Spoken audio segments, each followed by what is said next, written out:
晨曦合唱团啊。那晨曦合唱团呢，可以说是北投社大的成立的第一个这个合唱团。那这个呢也有一些故事要讲啊。各位都知道，台湾的社区大学啊，它从民国89年，大概90年那个时代，大概才20几年的成立的历史。那温老师他刚好在一个机缘之下，大概民国95年开始，他就进入了北投社大。那现在他应该在北投3年嘛，他有3个合唱团。北投社大是在做成人教育的，希望所有人在事业有成、工作忙碌之余，都能够透过终身学习，能够有更多的生命的能量。那合唱，我觉得也是我们终身学习里面非常重要的一个内涵。所以晨曦合唱团就是在这样的背景之下来成立的。那我们这些团员呢，不只是每个礼拜六固定早上去那边唱歌，他们有一部分人刚刚从大陆玩了20几天回来。他们常常就是会到全世界各地去玩，然后去分享人生的故事。所以合唱不只是唱歌，它还是生命经验的分享。我们掌声来欢迎晨曦合唱团，那一样是由温老师所带领的。那我就不多介绍温老师了哈。那今天晨曦要跟各位带来的2首歌，一个是《春夜思》，一个是民歌《四季组曲》。那这2首歌都跟我们的伴奏有关哈。我们伴奏老师天宇老师，他也在社区大学教创作，然后这个第1首歌《春夜思》是他的一个学生做的词，那他把它编成曲啊，然后民歌四季也是他编曲的。那我们掌声欢迎。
如果听这首歌，会觉得跟前面那个合唱团很不一样。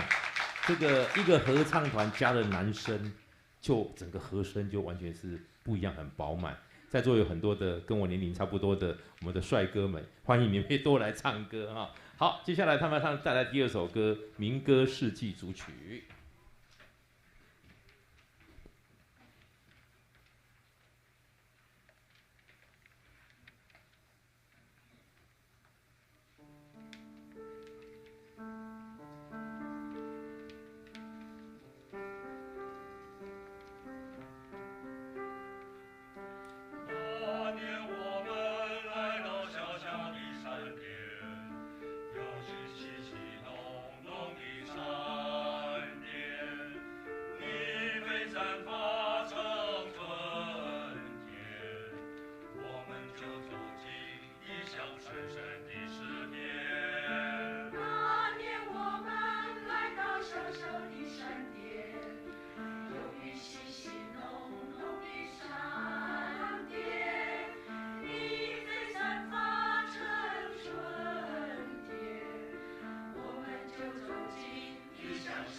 掌声欢迎！各位觉得我们不用去买那个很贵的民歌50周年的那个票，听到唱这个民歌就回到我们那个童年的记忆了。今年好，掌声。